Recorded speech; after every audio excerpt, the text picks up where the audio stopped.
말씀을 찾았으면 역대상 23장 1절로 32절의 말씀을 한 절씩 교독하겠습니다. 다윗이 나이가 많아 늙음에 아들 솔로몬을 이스라엘 왕으로 삼고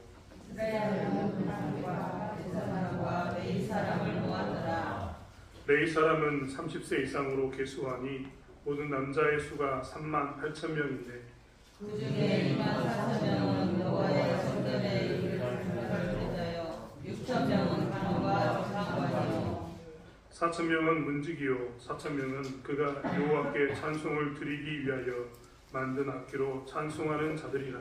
다윗이 레위의 아들들을 게르손과 그앗과 므라리에 각각 별로 나누었더라.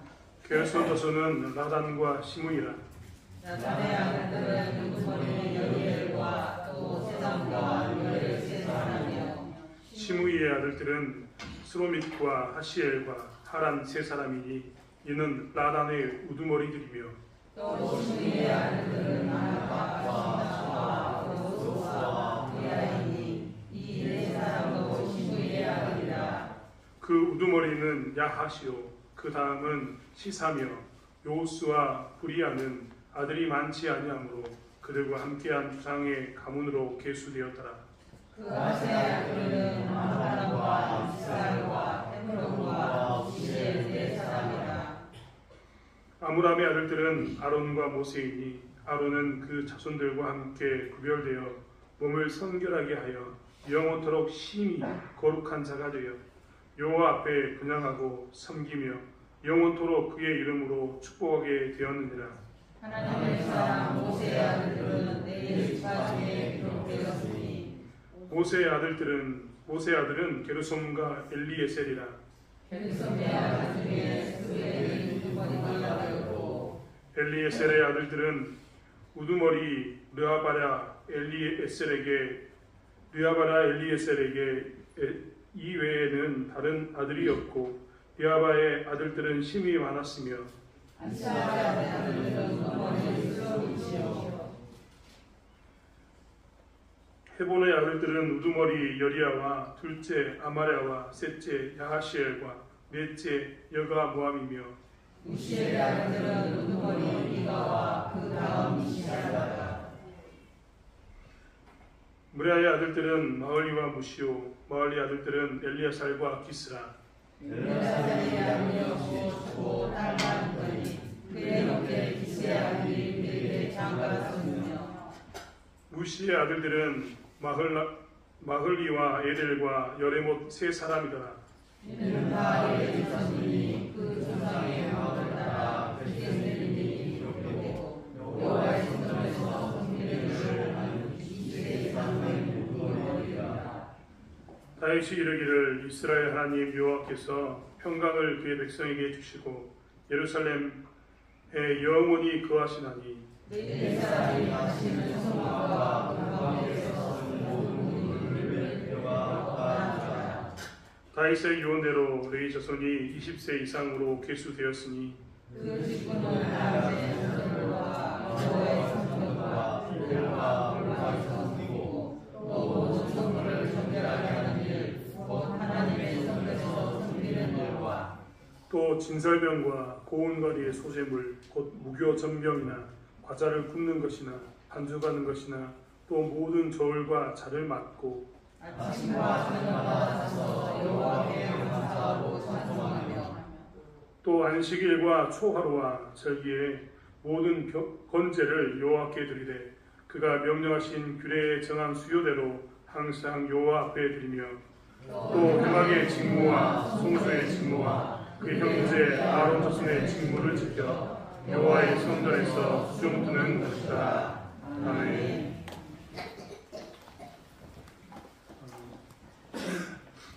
역대상은 우리가 계속해서 말씀드린 것처럼 포로로 돌아온 자들이 어떻게 하나님의 나라를 세울까에 대해서 쓴 책입니다. 포로로 귀환하는 사람들이 과거의 조상들의 좋은 이야기들을 쭉 살피면서 우리는 그러면 어떻게 하나님의 나라를 세울까를 가지고 그것을 묵상하라고 하나님께서 주신 말씀이었다는 겁니다. 우리는 이제 다윗이 성전을 건축하기 위해서 모든 것을 준비했다라는 것을 역대상 22장을 통해서 배웠습니다. 이제 23장부터 27장까지는 어떻게 이제 사람을 배치했는가, 요즘 말로 이야기하면 행정기구를 어떻게 만들었는가에 대한 이야기입니다. 행정기구를 배치하는 것은 굉장히 중요합니다. 그래서 모든 나라가 시작되었을 때는 어떻게 행정기구를 가질 것인가, 누가 그 행정기구의 장이 될 것인가, 이런 문제를 아주 심도 있게 주의해서 생각하게 됩니다. 그리고 행정기구의 수장을 세울 때도 아주 조심해서 세우게 되고, 행정기구를 다시 개편할 때는 그 개편에 대해서도 아주 관심을 많이 두는 것이 일반적인 모든 나라의 모든 왕조의 특징 중에 하나입니다. 다윗은 이제 나이가 되어서 성전을 지을 준비를 다 하고 난 후에 죽을 때가 되었습니다. 오늘 성경도 분명히 이야기합니다. 다윗이 나이가 많아 늙음에 라고 말합니다. 그리고 아들 솔로몬이 이스라엘 왕으로 삼았다라고 이야기합니다. 다윗은 죽기 직전인데 솔로몬이 왕이 되는 이 교차되어서 둘이 같이 정치를 하고 있는 그런 순간의 모습처럼 보입니다. 아직 솔로몬은 성전을 지었다라는 말이 나오진 않습니다. 하지만 다윗은 오늘 레위 사람들을 다시 한번 개편합니다.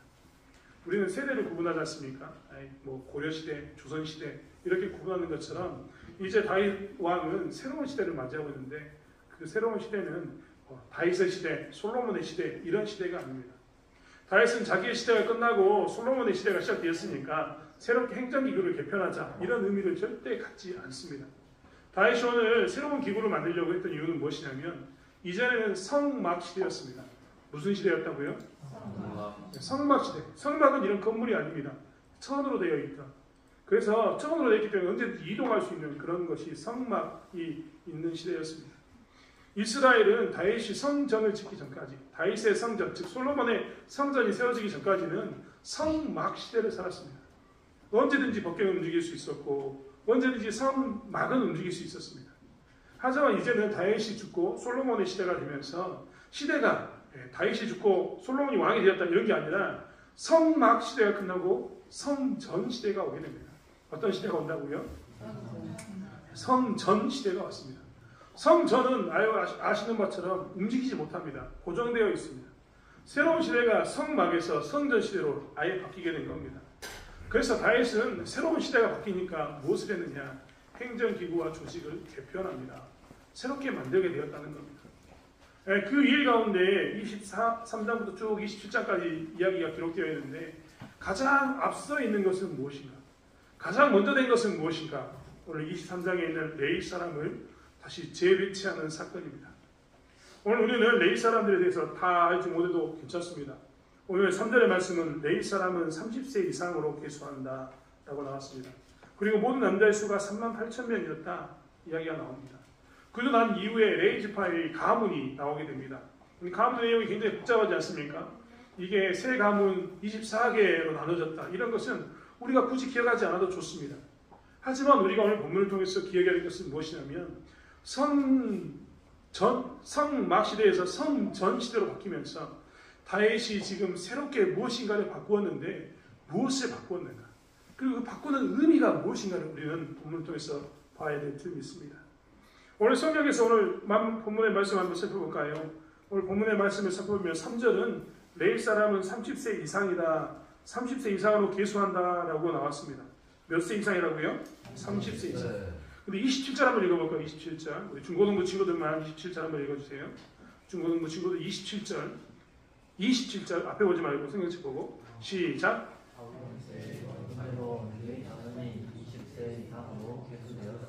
다윗의 자손이 몇 세 이상으로 이제 레위 자손이 몇 세 이상으로 계수되었다고요? 20세로 계수되었습니다. 사실 이스라엘 백성들은요, 어른이 되었다라는 표시로 레위인과 비레위인을 차별을 두었습니다. 직무를 감당할 때 레위인과 비레위인, 그러니까 레위 지파를 제외한 모든 지파는 더 낮은 시기에 어른이 됩니다. 어떤 일을 감당할 수 있는 거죠. 하지만 레위 지파는요, 30살이 돼야지만 그 일을 감당할 수 있었습니다. 레위 지파는 언제 은퇴하느냐? 50살이 되면 은퇴해야 됩니다. 제사장으로서 50살 이상은 섬길 수 없습니다. 즉 다른 말로 이야기하면 30세부터 50세까지가 그들의 정년입니다. 너무 짧은가요? 왜 이렇게 30세 이상으로 늘려놨냐? 다른 사람들은 다른 일은 젊은 나이에 가서 해도 상관이 없지만 레위 지파의 일은 제사를 지내는 이런 규례나 규범들을 잘 지켜야 되기 때문에 그냥 젊은 친구들이 와서 할 수 있는 그런 일이 아니라 좀 적당히 완충비가 있어서 더 이상 이렇게 급한 어떤 그런 모습이 아니라 차분하게 할 수 있는 그 나이가 되면 했던 겁니다. 레위인들은 좀 더 긴 시간 동안 제사 드리는 방법에 대해서 지켜보는, 소위 말하는 요즘 말로 하면 인턴 시간이 길었던 겁니다. 이렇기 때문에 30세부터 50세까지 했는데, 오늘 본문에 보면 다윗의 유언대로 레위 자손이 20세로 변경되었습니다. 갑자기 20세로 변경이 된 겁니다. 분명히 민수기 4장은 30세부터 50세까지라고 이야기했는데 왜 갑자기 20세로 변경되었느냐. 사실 레위인들의 숫자 때문에 그렇습니다. 레위인들의 숫자가요, 항상 매해에 동일하게 일정하게 있었던 게 절대 아닙니다. 민수기를 읽어봐도요, 민수기 전반부 4장이 있을 때는 30세부터 50세까지 해라라고 이야기했지만 후반부로 넘어가면 레위인들의 숫자가 부족하게 됩니다. 그래서 어떻게 되느냐, 25세도 사용하게 됩니다. 그런데 다윗이 오늘 이야기하는 이 시점, 다윗이 지금 성 막 시대에서 성 전 시대로 옮기는 시점에서 사람들을 배치하다 보니까, 다시 쓰려고 하다 보니까 사람의 숫자가 부족합니다. 그래서 어떻게 했느냐, 레위 시대의 일꾼들의 나이를 확 낮춘 겁니다. 왜냐하면 그 일을 충당하게 하기 위해서. 이게 다윗이 레위 사람들을 세우는 방식 중에 첫 번째 차이입니다. 그전에는 30세였는데 이제는 20세로 바꾸게 된 겁니다. 그전에는 또 하나 차이가 있는데, 그전에는 무엇이 있었냐면, 그전에는 찬양하는 사람이나 그 밖에 성전에서 관리하는 다른 사람, 다른 역할을 감당하는, 소위 말하면 제사를 드리는 그 제위 도구를 관리하는, 제사를 드리는 도구를 관리하는 어떤 그런 직분들이 존재하지 않았습니다. 찬양을 드리는 사람도 존재하지 않았습니다. 문지기도 존재하지 않았습니다. 그런데 이제는 어떻게 했다고요? 새로운 직분들이 생기게 됩니다. 왜 그랬을까요? 성전이 생겼습니다. 더 이상 이제 레위인들은요, 예전에 레위인들이 뭘 했습니까? 법궤를 들고 가거나 혹은 성막을 덮고 있는 무거운 그런 일들, 그 성막을 구성하는 그 부품들을 메고 가는 일들을 했었어야 했습니다. 그런데 이제 더 이상 성전이 지어지니까 그 사람들이 필요합니까? 필요치 않습니까? 필요치 않습니다. 그래서 그 사람들을 재배치한 겁니다. 어떻게 해요? 새로운 일을 감당하기 위해서. 성전이 지어졌으니까 성전을 지키는 문지기를 만들게 되고, 성전이 지어졌으니까 성전에서 예배드릴 때 하는 찬양팀을 만들게 되는 이런 일들이 일어나게 된 겁니다. 그래서 다윗은요, 이렇게 어떤 시대의 전환 가운데 무엇을 했느냐, 이렇게 예배를 드리는 사람, 특별히 레위인들, 예배를 지키는 방식들을 이렇게 바꾸는, 재조직하는, 재정렬하는 일들을 감당했던 겁니다. 이것이 무엇이냐? 오늘 역대상 23장에 있는 말씀의 가장 기본입니다. 오늘 우리는 24절부터의 말씀, 특별히 24절부터 32절까지의 말씀이 이 역대기상 23장에서 제일 중요하다는 것을 꼭 기억해야 됩니다. 앞부분은 잊어버려도 뒷부분은 꼭 기억해야 됩니다. 왜요? 그렇게 바뀌었다라는 내용이 들어있기 때문에 그렇습니다. 그렇다면 이렇게 바뀌는 데는 어떤 의의가 있을까요? 하나님 도대체 성전시대에서 성막시대로 가면서 이렇게 바꾸게 하셨는데, 여러분 착각하지 마십시오. 다윗이 그냥 뚝딱 바꾼 게 아닙니다. 다윗이 머리로 생각해봐가지고 이것은 이렇게 해야겠는데, 이런 의미로 바꾼 게 절대 아닙니다. 늘 말씀드리지만 하나님께서는 다윗의 마음을 감동시키시고, 그 감동시키시는 가운데서 다윗을 하여금 그 일들을 행하게 하신 겁니다. 즉 하나님의 뜻이 그 안에 충분히 반영되어 있는, 의중이 반영되어 있는 모습이라는 겁니다. 그렇다면 그 의중의 첫 번째는 무엇이었을까? 우리는 그 말씀 한번 생각해 보았으면 좋겠습니다. 하나님이 이렇게 다윗으로 하여금 이렇게 여러 가지를 변경하게 만들었던 이유는 무엇이었을까? 사실 오늘 한 가지를 이야기하고 있는데, 그것은 무엇이냐면 새로운 예배와 섬김을 만들어라라는 것입니다. 새로운 예배와 섬김을 만들라. 새로운 예배와 섬김을 만들라라는 이야기를 들으면 기존의 것을 싹 밀어버리고 내가 새롭게 시작하겠다, 이런 의미가 아닙니다. 여러분, 다윗이 성막에서 성전 시대로 가면서 모든 것을 싹 밀어버리고 새롭게 만들었습니까? 절대 아닙니다. 오늘 제사장의 역할을 분명히 했고, 성물과 성전의 관리를 누가 할 것이며, 진설병과 각종 소재로 누가 할 것이며, 번제를 어떻게 드릴 것이며, 이런 모든 기구들에 대해서 이전의 성전 시대 과거에 있었던 그 내용들은 살릴 것은 그대로 살리고 없앨 것을 없앴습니다. 이야기했던 것처럼 더 이상 필요하지 않은 이 매는 사람들, 이동에 필요한 사람들을 다 제거한 겁니다. 그리고 성전을 관리하는데 필요한 사람들을 세우게 된 겁니다. 이것은 당시로서는 굉장히 파격적입니다. 왜 파격적일까요? 그들은 그동안 성막 시대를 살면서 그것으로 충분하고 그것에 익숙해졌는데, 익숙한 것을 싹 정리해버리고 어떻게 했다고요? 성전 시대에 맞게 개편했기 때문에 그렇습니다. 개혁했기 때문에 그런 거죠. 사실 우리가 드린 예배 가운데서 새로운 시대가 되면 새로운 예배와 성경을 만드는 데 있어서 주저해서는 되지 않습니다. 오늘 역대상 말씀하기 전에 제가 제일 먼저 했던 말씀 기억나십니까? 오늘 했던 말씀.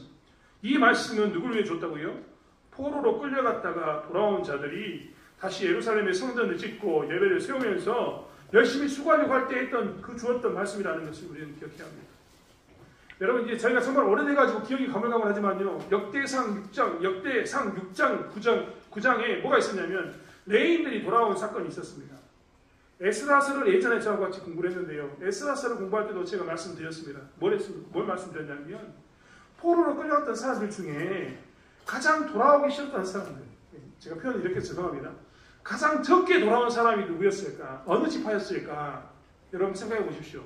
어떤 지파가 포로로 갔다가 제일 돌아오기 싫었을까요? 가장 적게 돌아왔을까요? 오늘 본문 제가 지금 누구 지파 이야기하고 있죠? 누가 그럼 제일 적게 돌아왔을까요? 네, 이런 것도 못 떠먹으면 큰일 납니다. 레위 지파가 안 돌아왔습니다. 왜 레위 지파가 안 돌아왔냐면 그들이 돌아와도 희망이 없습니다. 레위인들은 땅이 있다고요? 없다고요? 없습니다.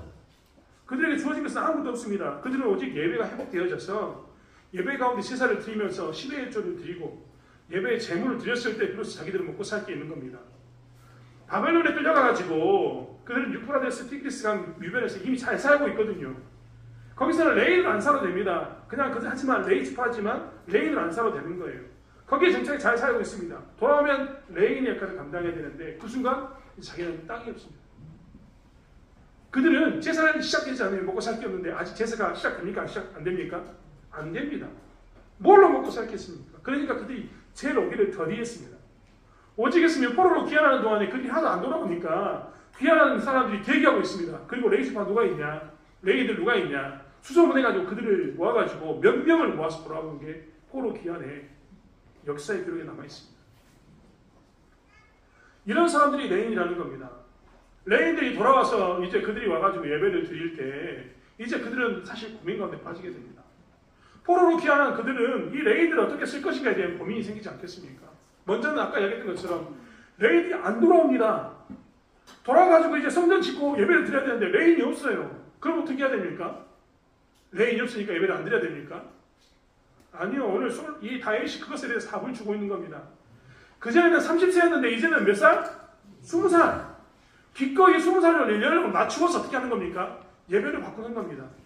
기존에는 성막이었는데 이제 성전으로 지내면서 이것에 필요한 사람은 저렇게 바꾸고 저렇게 필요한 사람은 저렇게 세우는 이런 일들을 하는 것을 다윗이 이미 보였던 것을 보이면서 이스라엘 백성들에게 뭐라고 이야기하냐면 너희들이 포로로 귀환하고 난 이후에 와서 이 땅에서 예배를 세울 때 사람이 부족하면 기꺼이 새로운 예배의 형식과 섬김의 모습을 바꾸어라, 변형해라라는 겁니다. 너희들이 포로로 끌려오고 난 이후의 세대는 다른 세대인데 그때에도 성막의 시대처럼 그렇게 살지 말라. 그때도 솔로몬의 성전 시대처럼 살지 말라. 어떻게 살라고요? 새로운 시대에 너희들에게 맞는 합당한 예배를 드려라 라는 말씀이 여기 있는 겁니다. 사실 그렇기 때문에 시대의 변경에 따라서 예배가 가장 중요한 핵심 가치는 그대로 지켜야 되지만 그 외의 모습들은 기꺼이 이렇게 우리가 유연성을 가지고 새로운 예배와 섬김의 모습을 만들어야 되는 겁니다. 저는 여기 우리 중고등부 친구들 있는데요. 정말 일어나. 그만하지. 이 중고등부 친구들 기대하는 바가 있습니다. 그게 뭐냐면 이 친구들이 요즘 말로 이야기하는 MZ세대의 예배를 좀 만들었으면 좋겠습니다. 저는 진짜 요즘 애들이 너무 이해가 안 된다니까요. 미치겠습니다. 속이 터져 죽을 것 같아요. 제가 중고등부 사역, 청년 사역을 그렇게 오래 했는데 지금 애들만큼 이해가 안 되는 세대가 없습니다. 모릅니다. 시간이 더 지나면 제가 한 5년 뒤에 걔는 천사였어. 얘는 진짜 미치겠어. 이렇게 이야기할지 모릅니다. 하지만요, 이 시대가 MZ세대라고 하는 이 세대가 밀레니엄 Z세대라고 이야기하는 이 세대가 그 세대를 뛰어넘어서 알파세대, 폴라세대라고 이야기하는 극단적인 이 세대가 이 세대에 맞는 예배를 만들어야 되는 겁니다. 우리 중고등부 친구들도요, 어른들 예배 드리면 가끔 답답하죠. 하지만 어른들 예배를 왜 드려야 되느냐? 기존의 예배가 어떻게 드렸는가? 예배의 핵심이 무엇인가? 가치가 무엇인가? 이것을 봐야 되는 거죠. 그러니까 우리는 뭘 해야 되냐면 우리 세대는 어떻게 예배를 드릴 것인가? 우리는 급격한 변화 가운데서 스마트폰 세대이고 우리는 급격한 세대 가운데서 개인주의 세대로 도왔는데 이 개인주의 세대인 우리의 중심 그렇지 않습니까? 여러분은 정말 중고등부 친구들은 진짜 지극히 개인주의 세대이거든요. 우리가 집단과 공동체를 강조했다면 이 친구들은 정말 나를 중심으로 삽니다. 그러면 나 중심으로 사는 이 사람들의 세대에는 어떤 예배를 드려야 되는가? 우리 예배는 핵심 가치를 지키면서 어떻게 바뀌어야 되는가 우리는 살펴봐야 되는 겁니다. 사실 대창교도 마찬가지 아닙니까? 우리가 이 시대의 교회로서 다시 한번 다시 부흥하고 우리 권사님 기도했던 것처럼 다시 한번 교회가 흥하는 것을 보고 싶으면 우리는 무엇을 해야 되느냐? 이 시대에 맞는 예배를 만들어 가야 되는 겁니다. 이 시대에 맞는 예배. 핵심 가치는 그대로 지키면서 뭘 한다고요? 예배의 모양과 성비의 모양은 바꿀 수 있는 겁니다. 우리는 기꺼이 이것에 대해서 마음을 열고 이것 또한 불법이 아니라 이것 또한 하나님을 따르는 것이 아니라 하나님께서 원하는 예배이고 시대에 따라서 이렇게 바꾸는 예배를 만드는 것이 당연하다라는 고백 가운데서 바뀌는 것을 두려워해서는 절대 되지 않는 겁니다. 우리 중고등부 애들이 열심히 예배를 세우려고 하는데요. 언젠가 이 예배가 중고등부 중심으로 정말 30-40명이 바글바글 모여가지고 군남중학교 전체가 다 모여가지고 영광에서부터 예배를 드리러 원정을 와가지고 애들이 예배 드리고 싶다. 이런 교회가 돼서 예배를 좀 MZ세대, 이 중고등부 세대의 예배를 만들었으면 좋겠습니다. 대창교도 마찬가지입니다. 사실 우리는 늘 이야기하지 않습니까? 이 지역을 책임져야 될 게 우리의 모습입니다. 하지만 이 지역을 책임질 때 전도할 사람이 없으면 일꾼이 없으면 우리는 뭐라고 이야기합니까? 보내주소서 외쳐야 됩니다. 이야기했던 것처럼 60년대생을 기도하고 있습니다. 개인적으로 저는 60년대생 은퇴자들 위해서 기도하고 있거든요. 예수 잘 믿었다가 은퇴해서 시골로 오면 그들과 함께 이 땅에서 이 땅을 복음하는 데 힘써야겠다라고 기도하면서 있습니다. 이 친구들의 부모님을 놓고 기도하고 있습니다. 이 친구들이 잘 섬기는 것도 좋지만 이 친구들이 믿지 않는 부모님도 교회 믿었으면 좋겠다. 예수 믿었으면 좋겠다 기도하고 있습니다. 하지만 이런 사람들 말고 좀 전에 얘기했던 것처럼 M세대 이 친구들의 세대에 예배를 드리려면 이 친구들의 세대에 함께 예배를 만들어갈 수 있는 사람들이 와야 되는 겁니다. 그리고 기꺼이 우리는 그들을 포용하고 수용하기 위해서 예배의 핵심 가치를 지키면서 뭘 해야 된다고요? 예배의 모양과 섬김의 방향을 달리해야 되는 겁니다. 그렇기 때문에 감히 정말 우리는 이 다음 세대에게 예배를 만들어봐라. 너희들의 예배를 만들어봐라. 도대체 너희들은 어떻게 드리는 것이 하나님을 바라보는 데 집중할 수 있냐?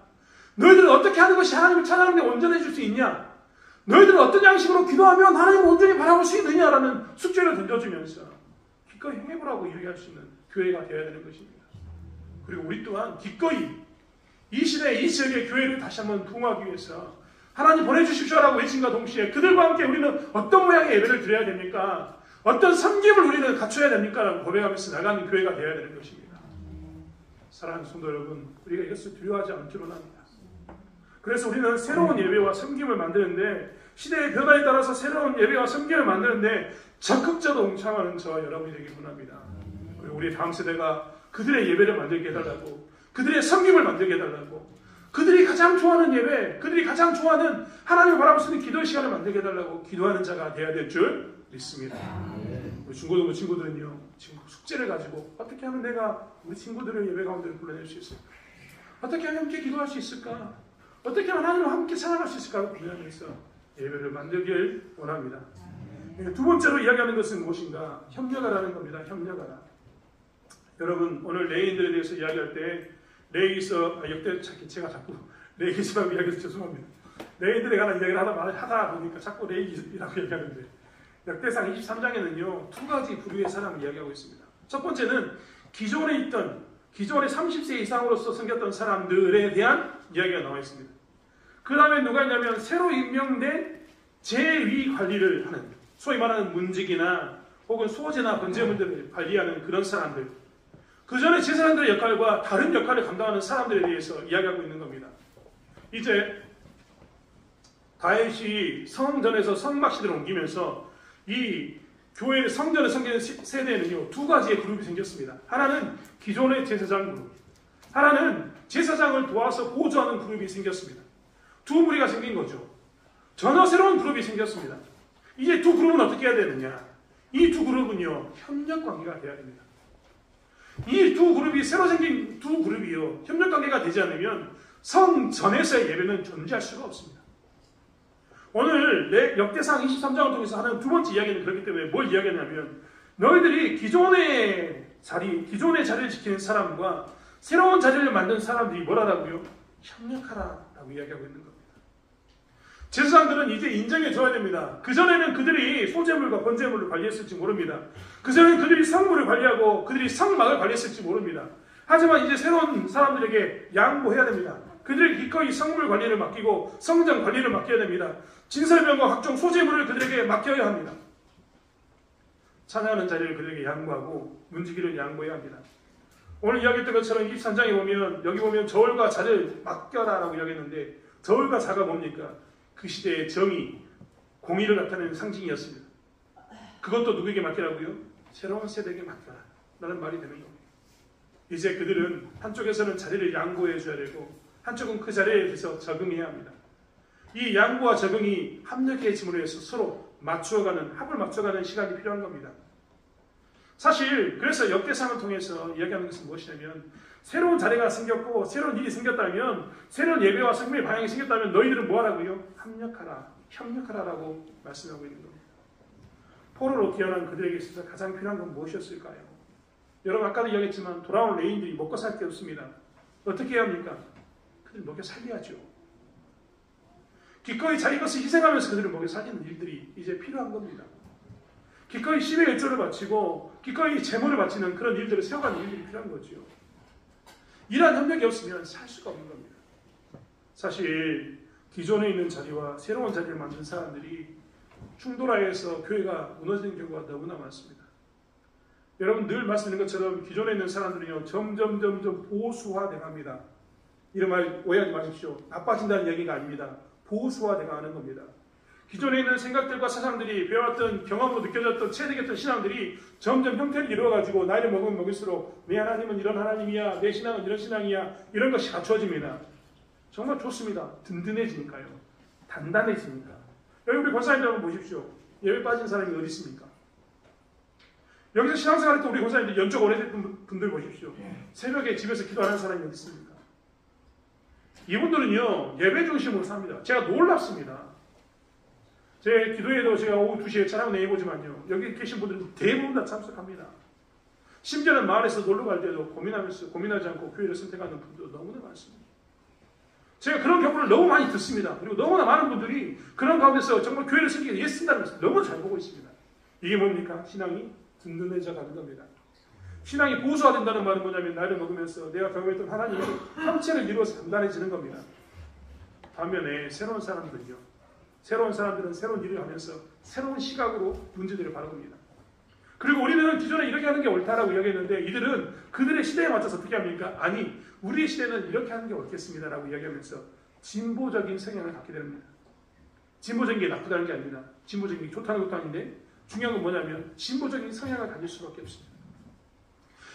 우리가 가지고 있던 기존의 틀을 가지고 있던 세대와 이제 새로운 틀을 만들어가는 세대는 이렇게 서로 다른 시각을 갖게 될 텐데 이때 어떻게 된다고요? 기존의 자리에 있는 사람과 새로운 자리에 있는 사람들이 어떻게 된다고요? 충돌 가운데서 합을 맞춰야죠. 협력해야 되는 겁니다. 어떤 것은 좀 더디 가고 어떤 것은 좀 빨리 가고 어떤 것은 좀 빨리 가고 싶으나 좀 기다리라면 기다리고 이런 것들이 필요한 겁니다. 제가 교회에서 오랫동안 한 교회에서 섬겼는데요. 제가 보통 가면 한 교회에서 한 5년 정도 섬겼습니다. 교회를 섬기다 보면 자연스럽게 어떻게 되면 리더의 자리에 입장에 서 있게 됩니다. 교회 이제 담임 목사님 다음에 있는 수석이라고 하는 부목사가 되는 거죠. 제가 느끼는 게 있습니다. 큰 교회는 교회일수록 다양한 의견들이 막 올라옵니다. 위로. 어떻게 달라 의견들이 엄청나게 올라옵니다. 그런데요. 그 의견들을 위에서 바라보면 다 해줄 수가 없는 겁니다. 왜요? 서로 박자가 안 맞거든요. 이쪽에서는 이만큼의 속도로 가도 되지만 교회 이쪽 밖에서는 그렇게 속도로 가면 어떻게 된다고요? 무너지거든요. 여러분 생각해 보시라니까요. 바퀴가 두 개 있는데 이쪽은 작고 이쪽은 큽니다. 말이 열심히 끌고 가면 어떻게 될까요? 뱅글뱅글 원만 돌아. 리더는 어떻게 되냐면 이때 기다려야 되는 겁니다. 빨리 가고 싶은 자에게 좀 기다려라. 넌 좀 더디 가야 된다. 여기를 좀 끝까지 기다려라라는 말들이 필요하게 되는 게 당연한 건 아니겠습니까? 두 바퀴가 균형을 갖추는 게 뭐라고요? 합력하는 겁니다. 교회는요, 이 합력이 필요합니다. 이 어린 세대, 중고등부 친구들은요, 진보적인 시각을 가지고 새로운 섬김과 새로운 예배를 만들어야 됩니다. 그리고 새로운 직분 가운데서 여러분의 일 가운데 찾아가야 되는 거죠. 어른 세대는 이를 위해서 기다려주면서 참고 또한 이들과 함께 가는 포폭을 맞춰주는 게 당연히 필요합니다. 여러분 우리 여기 주일학교 친구들 앉아있는데요. 저 꼬마들과 함께 달리기 할 때 어떤 부모가 아이들보다 정말 세게 달려가지고 먼저 가는 부모 있는 거 보셨습니까? 일부러 발에 맞춰서 하고 맞춰줍니다. 이게 무엇이냐? 교회 안에서 새로운 시대에 필요한 협력입니다. 대천교회가 지금부터 잘 자라고 성장해서 다음 세대를 책임지려면요. 이 지금 중고등부 세대와 어른 세대가 서로 협력해야 되는 겁니다. 중고등부 세대도 어른 세대를 따라서 본받아야 되는 겁니다. 우리는 이 부분에 대해서 어른들이 이렇게 생각하고 있다면 이것을 쫓아가자. 이 안에는 하나님 뜻이 이거라면 이것을 따라가자라고 이야기하면서 발을 맞추는 것이 필요합니다. 외치기만 하는 게 아니라 그거는 불합리하니까 바꾸자고만 이야기하는 게 아니라 뭐라고요? 기다림이 필요한 것이고 합력하는 것이 반드시 필요한 겁니다. 어떤 때는요 어른들이요 이걸 하자고 강제로 끊을 때도 있습니다. 강도 중고등부 친구들이 이건 해야 된다라고 억지로 할 때가 있습니다. 특별히 오늘같이 새벽기도 힘들죠. 죽을 맛이죠. 근데 하자고 얘기하잖아요. 한 달에 한 번은 해야 된다. 기도 시간을 지켜라 라고 한 이유는 뭔지 아십니까? 이것을 해야지만 하나님을 경험하기 때문에 그렇습니다.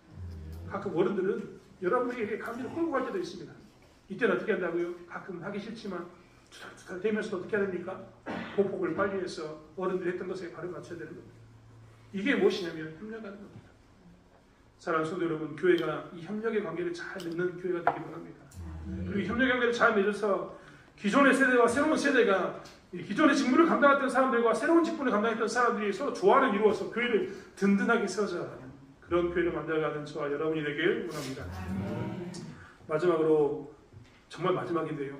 마지막으로 오늘 레인들의 이야기를 통해서 하나님께서 하시는 말씀은 무엇이냐면 레인들이 구심점이 되라라고 이야기합니다. 구심점이 될 것을 이야기하고 있는 겁니다.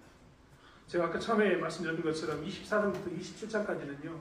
사람을 세우는, 직분을 세우는 이야기가 쭉 나와 있습니다. 행정기구를, 조직을 계속 만드는 장면이 나와 있거든요. 그런데 제일 먼저 누구를 이야기했다고요? 제사장과 레위사람.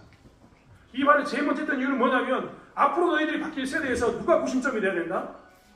제사장과 레위사람. 너희들이 구심점이다 라고 선포하는 겁니다. 구심점이 뭡니까? 그것을 중심으로 돌돌 뭉쳐야 되는 게 누구라고요? 구심점인 겁니다. 여러분 우리는요. 우리가 이 역할, 구심점 역할을 감당하는 것을 꼭 기억하고 있어야 됩니다.